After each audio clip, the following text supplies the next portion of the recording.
ইস্তাম্বুলের হৃদয়টা আসলে কোথায়? তাকসিম স্কয়ারে, নাকি হাজার বছরের ইতিহাসের সাক্ষী হায়া সোফিয়ার দেয়ালের ভিতরে? ইস্তাম্বুল ভ্রমণের প্রথম পর্বে আমরা ঘুরে দেখব ইস্তাম্বুলের প্রাণকেন্দ্র তাকসিম স্কয়ার, হাঁটব ঐতিহাসিক রাস্তায়, শহরের বিখ্যাত টার্কিশ আইসক্রিমের স্বাদও নেওয়া হবে, আর পৌঁছে যাব বিশ্বের অন্যতম বিস্ময় হায়া সোফিয়ার সামনে। তো চলুন শুরু করা যাক।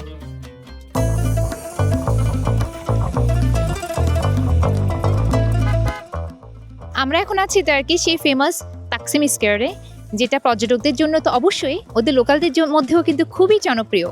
এখান থেকে শুরু হয় সেই ইস্তিকলাল স্ট্রিট, যেখানে থাকে বিভিন্ন রঙিন দোকান আর সেই বিখ্যাত ট্রাম। আমরা কিছুক্ষণের মধ্যেই সেটা দেখতে যাব। এই তাকসিম স্কয়ার কিন্তু ওদের ইতিহাসেরও অনেক বড় সাক্ষী, কারণ এখানেই আছে সেই নতুন তুরস্কের প্রতিষ্ঠাতার মনুমেন্ট।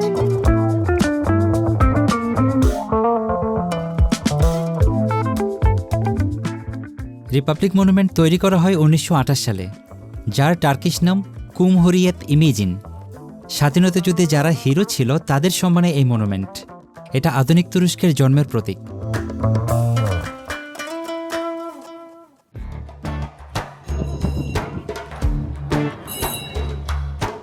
এই ট্রামটি লোকালদের জন্য নস্টালজিক।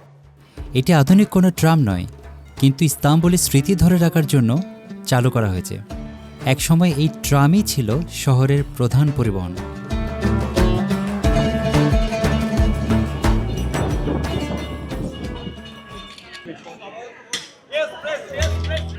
টার্কিশ আইসক্রিম যতটাই না তার টেস্টের জন্য সমাদৃত, তার থেকেও বেশি সমাদৃত এটা যেভাবে সার্ভ করা হয় তার জন্য।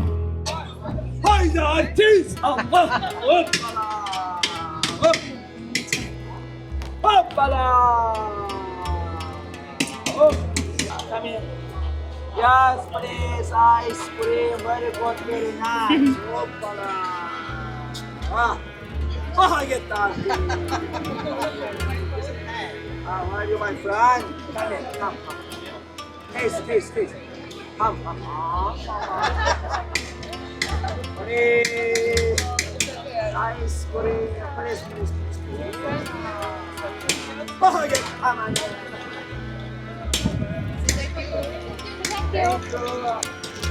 I just tried the famous Turkish ice cream and it was very delicious.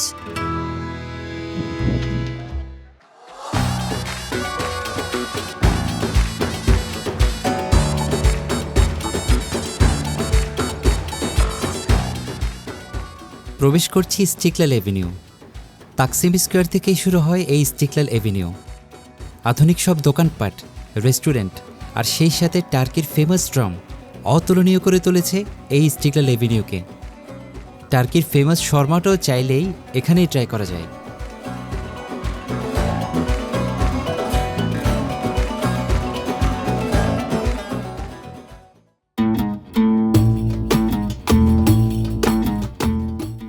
বিকালের স্ন্যাক্সের জন্য আমরা গন্তব্য স্থির করলাম বার্গার কিং।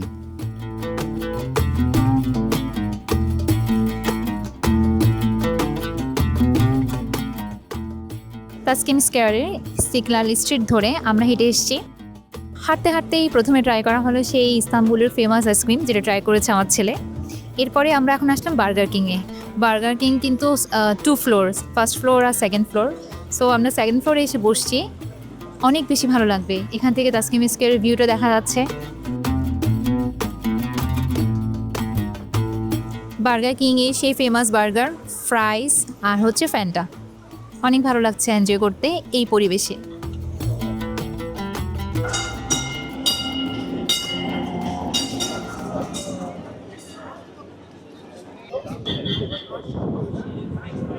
ইভিনিংয়ে তাকসিম স্কয়ারের রুম কিন্তু সম্পূর্ণ অন্যরকম।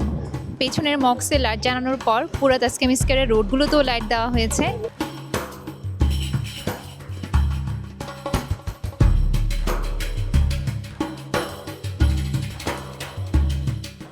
ইভিনিংয়ে তাকসিম স্কয়ারের রূপটাই কিন্তু অন্যরকম। দুপাশে দোকানগুলোর মাঝখান বরাবর উপরের দিকে যে লাইটগুলো, এগুলো কিন্তু এতক্ষণ জ্বালানো ছিল না। এখন জ্বালিয়ে দেওয়ার পর পুরো ভিন্ন রূপ ধারণ করেছে এই তাকসিম স্কয়ার।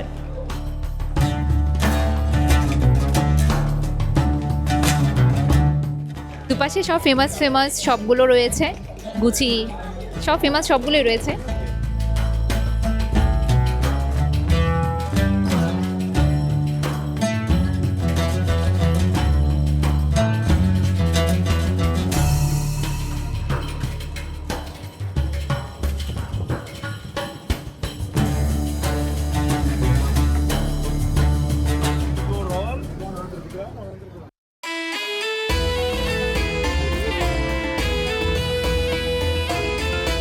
পরের দিন সকালবেলা আমাদের গন্তব্য কিন্তু আগে থেকেই ঠিক করা, দ্য ফেমাস হায়া সোফিয়া।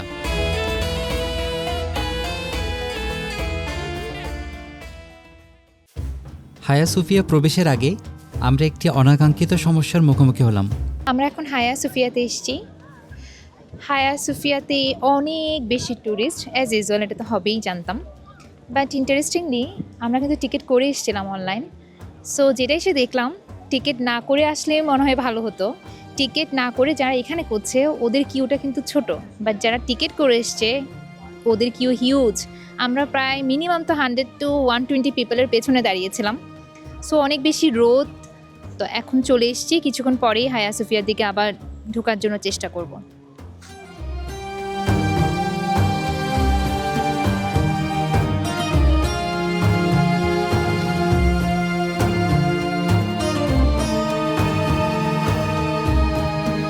হায়া সোফিয়ার ঠিক পেছনেই হচ্ছে ব্লু মক্স। ব্লু মক্সের ভিউটা কিন্তু অসাধারণ, সাথে কিছু ফাউন্টেনও দেখা যাচ্ছে। সো হায়া সোফিয়ার ট্যুরটা শেষ করে আমরা ব্লু মক্সের উদ্দেশ্যে রওনা দেব।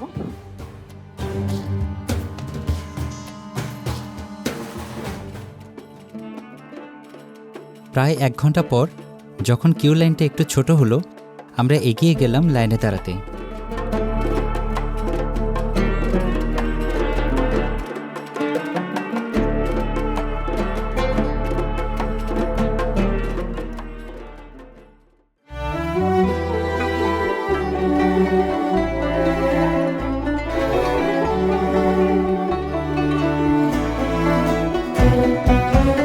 আমরা এখন হায়া সোফিয়ার ভিতরে যাচ্ছি। বিরাট একটা কিউ আমরা ফিনিশড করে আলটিমেটলি হায়া সোফিয়ার ভিতরে ঢুকতে পেরেছি। Exhausting day.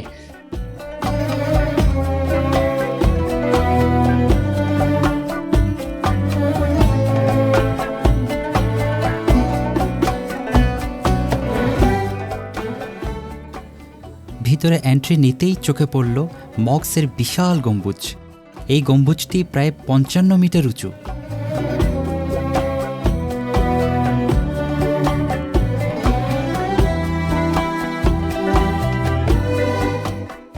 প্রায় 1500 বছর আগে এমন একটি স্থাপনা, যা তখনকার বিশ্বের জন্য ছিল অবিশ্বাস্য।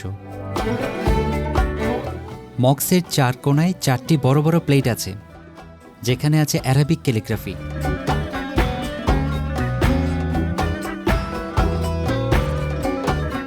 বাইজেন্টাইন সম্রাট জাস্টিনিয়ান প্রায় 1500 বছর আগে যখন এই হায়া সোফিয়া নির্মাণ করেছিল, তখন এটি ছিল একটি খ্রিস্টিয়ান ক্যাথেড্রাল। এখানে তাই এখনও অনেক পুরনো বাইজেন্টাইন যুগের মোজাইক দেখা যায়, যিশু ও ভার্জিন মেরির মোজাইক। একই ভবনের ভিতরে এখানে দেখতে পাবেন খ্রিস্টান শিল্পকলা ও ইসলামিক ক্যালিগ্রাফি একসাথে। এখানের আরেকটি বিখ্যাত জিনিস হলো বিশাল আকৃতির মার্বেল পিলার, যেগুলোর অনেকগুলোই আনা হয়েছিল প্রাচীন রোমান স্থাপনা থেকে।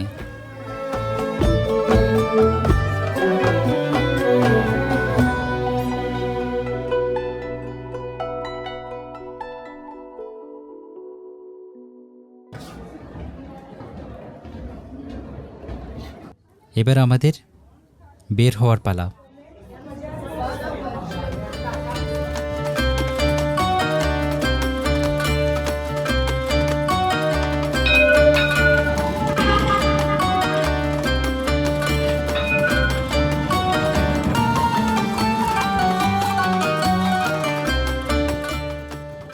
সুলতান আহমেদ খান মক্স, যেটা ট্যুরিস্টদের কাছে ব্লু মক্স নামে পরিচিত, এটা কিন্তু হায়া সোফিয়ার ঠিক অপোজিটে।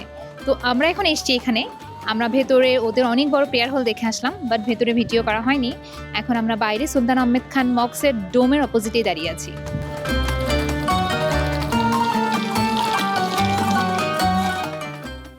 আমাদের 2 পর্বের ইস্তাম্বুল সিরিজের প্রথম পর্বের শেষের একদম দ্বার প্রান্তে চলে এসেছি। আরও কিছু এক্সাইটিং স্থান ভ্রমণ ও অ্যাডভেঞ্চার নিয়ে আবার আসছি দ্বিতীয় পর্বে।